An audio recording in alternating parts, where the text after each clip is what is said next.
We've moved 3.75% since March, admittedly from a base of 0. It's a historically fast pace, and that's certainly appropriate, given the persistence and strength in inflation and the low level from which we started. So now we come to the second question, which is how high to raise our policy rate. And we're saying that we'd raise that rate to a level that's sufficiently restrictive to bring inflation to our 2% target over time. And we put that into our post-meeting statement. Because that really does become the important question, we think now, is how far to go, and I'll talk more about that. We think there's some ground to cover but before we meet that test, and that's why we say that ongoing rate increases will be appropriate.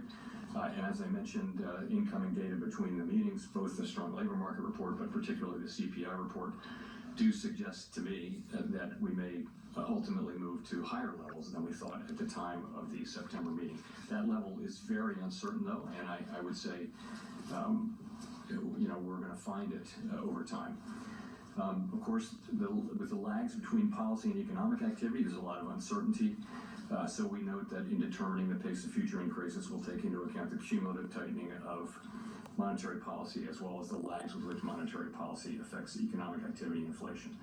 So I would say as we come closer to that level, move more into restrictive territory, the question of speed becomes less important than the second and third questions. And that's why I've said at the last two press conferences that at some point it will become appropriate to slow the pace of increases. So that time is coming, and it may come as soon as the next meeting or the one after that. No decision has been made. It is likely we'll have a discussion about this at the next meeting, a discussion.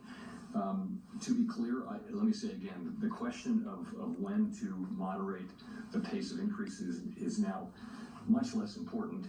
Let's go! How high to raise rates and how long to keep monetary policy restrictive, which really will be our principal focus.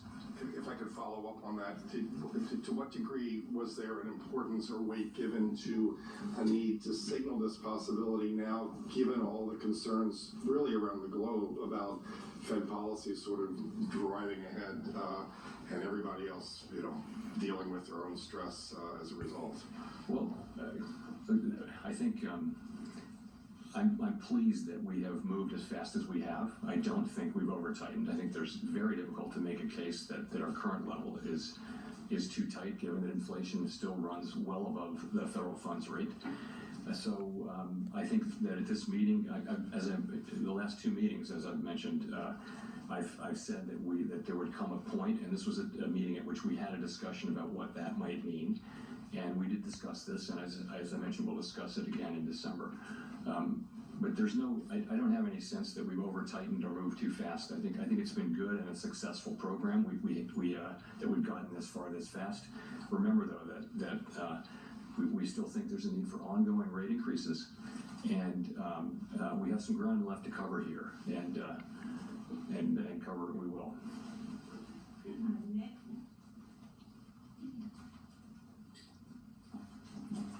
So are we going to zero, guys?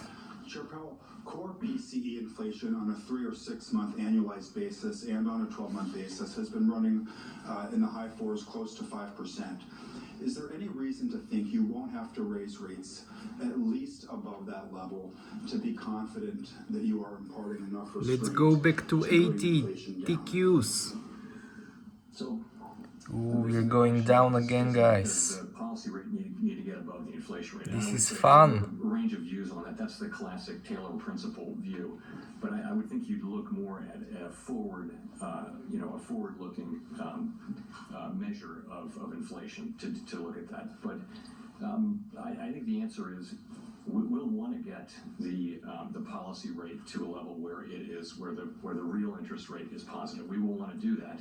I do not think of it as the single and only touchstone, though.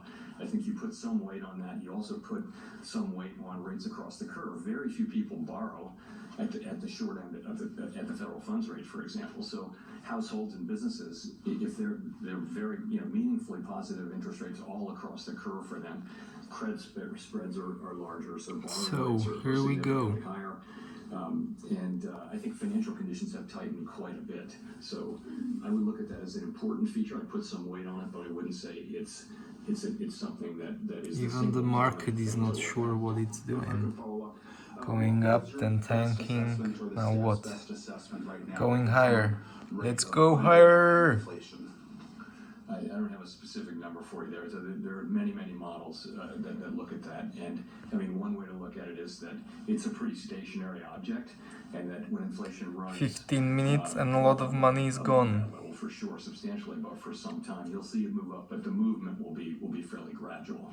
So I think that's what the principal models would tend to say. But I wouldn't want to land on any one assessment. There are many different. As you know, many different people who publish an assessment of underlying inflation. Thank you. Hi, Chair Powell. Thank you for taking our questions. Gina Smiley of New York Times. I wonder, do you see any evidence at this stage that inflation is or is at risk of becoming entrenched? Is inflation becoming entrenched? So, I guess I would start by pointing. So what's up, inflation? What's going on? Longer term expectations moving up. That Yeah, baby. They were moving up a little bit at the middle part of this year. They moved now back down. That's one piece of data.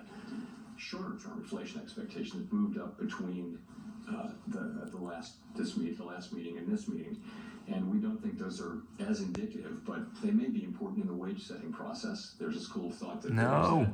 So that's very concerning. I guess the other thing I would say is that the longer we're now 18 months into this episode of high inflation, and we don't have a clearly identified scientific way of understanding at what point inflation becomes entrenched. And so, the thing we need to do from a risk management standpoint is to use our tools forcefully but thoughtfully and get inflation under control, get it down to 2%, get it behind us. That's what we really need to do and what we're strongly committed to doing. Rachel. Hi, Chair Powell. Thank you for taking our questions. Rachel Siegel from the Washington Post.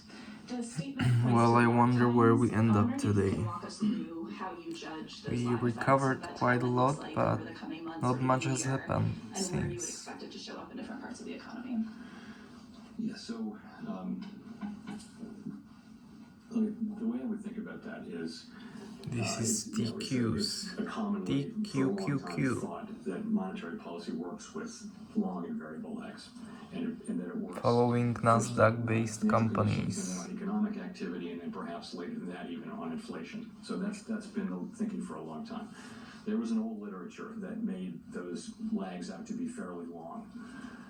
There's newer literature that says that they're shorter. And, the truth is we don't have a lot of data of inflation of this high in what is now the modern economy.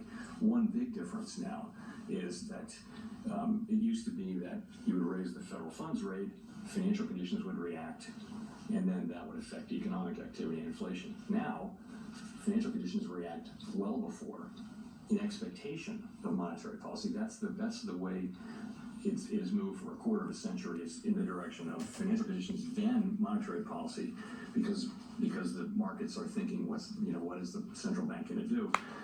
And there are plenty of economists that also think that once financial conditions change, that the effects on the economy are actually faster than they would have been before. We don't know that. I guess the thing that I would say is it's highly uncertain. And so, from a risk management standpoint, we do need. This is a 1 minute view of the chart. To ignore them, but you want to consider them, but not take them literally. So I think it's a very difficult place to be. But I would tend to want to be in the middle, looking carefully at what's actually happening with the economy, and trying to make good decisions from a risk management standpoint.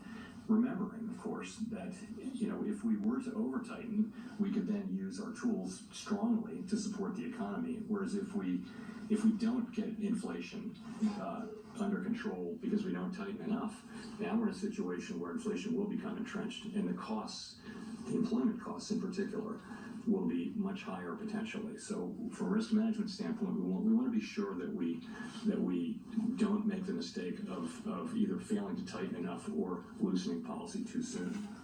And if I could follow up, should we interpret the addition to the statement to mean that more weight is put into those lag effects than they would have been after previous rate hikes? So I think as we move now into restrictive territory. As we make these ongoing rate hikes and policy becomes more restrictive, it'll be appropriate now to be thinking more about lag. Of course, we think about the lags are just sort of a basic part of monetary policy, but we will be thinking about them.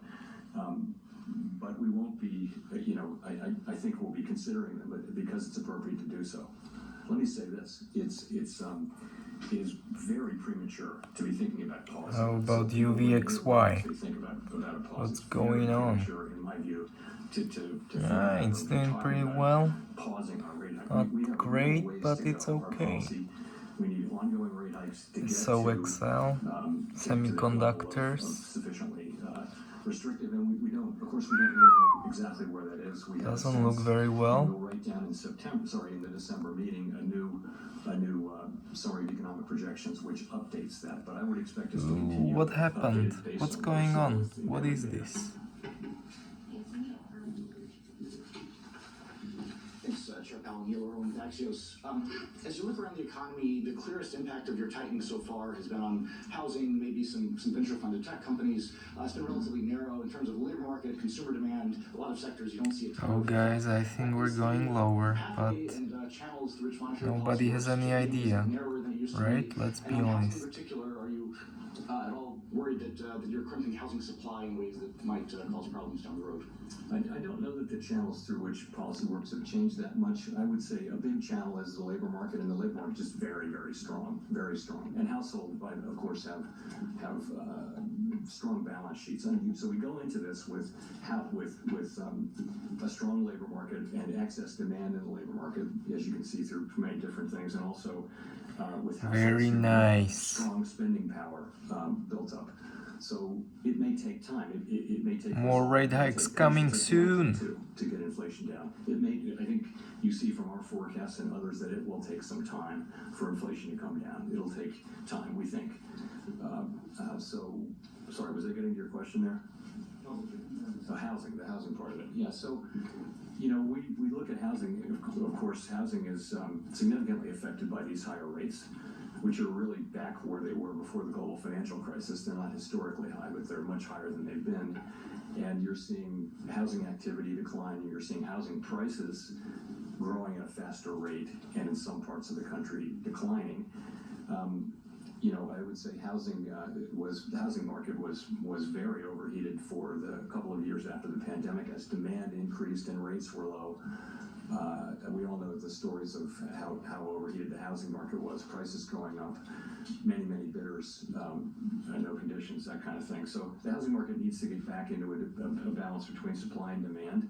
We're well aware of what's How going on about there. From a financial SQQs? stability standpoint, we didn't see I in this think they are cycle doing pretty the well. kinds of, Ooh, very that we nice. saw before the global financial crisis. Housing Why credit did I was sell very at carefully, much more 52? carefully Now managed it's by at the lenders. 56. So, That would it's a have very been like different 1,000 situation. It euros. doesn't present Instead of that, it's minus 1,000 euros. But what can we do about it, right? No, we do understand that that's really where a very big effect of our policies is.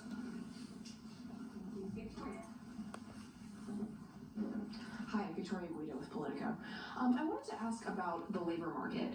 You mentioned early on again that job openings are very high compared to available workers, and I'm just curious to what extent you do and don't draw a signal from that. So, for example, if wage growth is slowing and if maybe the unemployment rate starts to tick up, will that make you sort of decrease your focus on job openings? What do you see? Are wages what's really important? How are you thinking about the labor market as it relates to inflation? So we talk a lot about vacancies and the vacancy and unemployed rate, but it's just one. It's just another data series. It's been unusually important in this cycle because it's been so out of line. But so has quits, so have wages. So we look at a very wide range of data on the labor market. So I'd start with unemployment, which is typically the single statistic you would look to, is at a 50-year low, 3.5%. We're getting really nothing. Oh my in gosh. supply now. We had, I think, very small This increase doesn't this look year. very good for us, Most people guys. We thought we would get that back. Most analysts thought we would get some labor supply coming in. Especially if you are in TQs. If you are in SQs, it's better for you. You are in the money. At a level that's Money, money, money. level that would be consistent over time with 2% inflation, assuming a reasonable productivity. There with the ECI reading this week, again, a mixed picture. The headline number was a disappointment. Let's just say it was high. It didn't show a decline. There's some rays of light inside that, that if you look at private sector workers, that did come down. The compensation did come down. But overall, though, the broader picture is of an overheated labor market where demand substantially exceeds supply. So we reversed gains and we are in the red. No, come back. Say something smart. So that's a picture. Do we see? We keep looking for signs that sort of the beginning of a gradual softening is happening. And maybe that's there, but it's not obvious to me because wages aren't coming down; they're just moving sideways. But at least RSI is around 30, lower level, so hopefully we can do something about it, guys. And we can see a big bounce now. Anyways, most likely the sell-off hopefully will not be going on much longer. And we know this doesn't look good. The candles is not closing very well. But what can we do about it, right? We look at a very broad range of data on the labor market. So do you see wages as being a significant driver of inflation? I think wages have an effect on inflation, and inflation has an effect on wages. I think that's always been the case.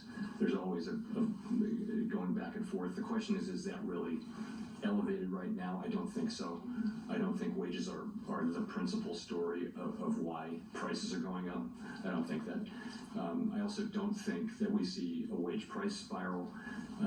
But again, it's not something you can, once you see it, you're in trouble. So we don't want to see it. We want wages to go up. We just want them to go up at a level that's sustainable and consistent with 2% inflation.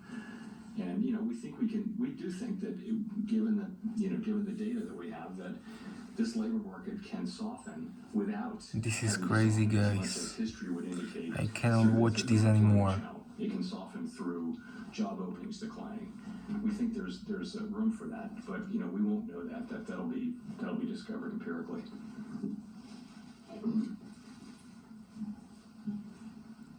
Well, make sure to subscribe, like the video, and see you in the next one. Bye bye.